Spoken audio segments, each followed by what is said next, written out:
রেমাল ইতিমধ্যেই সর্বশান্ত করেছে সুন্দরবনবাসী। গতকাল থেকে আজও পর্যন্ত চলছে রেমালের দাপট। তার মধ্যে সুন্দরবনের বিভিন্ন এলাকায় নদী বাঁধে ফাটল। আতঙ্কগ্রস্ত এলাকাবাসী নিজেরাই নদী বাঁধ সংস্কারে হাত লাগালেন।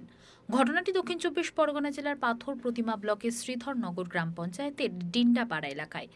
গত আমফান ইয়াসেই নদী বাঁধ ভেঙে এলাকা প্লাবিত হয়েছিল। যদিও এখনো পর্যন্ত বাঁধ ভাঙেনি, তবে যে কোনো মুহূর্তে বড় অঘটন ঘটতে পারে। আতঙ্কগ্রস্ত এলাকাবাসী জলে ভিজে নদী বাঁধে চলছে সংস্কারের কাজ।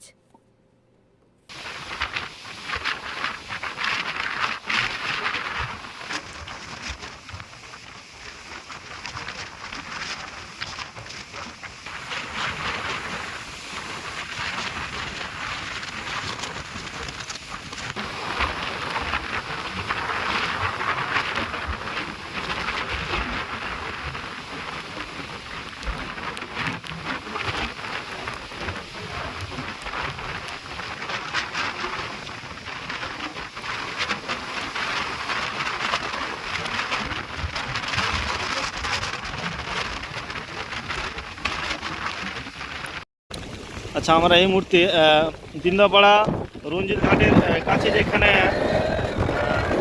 অবস্থা নদী বাঁধের খুব অবস্থা ভালো নয় সেখানে আছি। সবাই আমরা যাতে সেটা রক্ষা করা যাবে এই মুহূর্তে যাতে সেটা আমরা নদী বাঁধ রক্ষা করতে পারি, তার জন্য আমরা কিছুজন বেরিয়েছি। সবাই এসছে এবং সেখানে দাঁড়িয়ে আছে। সবাই মোটামুটি আমরা যাতে সবাই একত্রে মিলিয়ে আমরা কাজ করতেছি পেপার টেপে নিয়ে, যাতে একমাত্রভাবে যেমন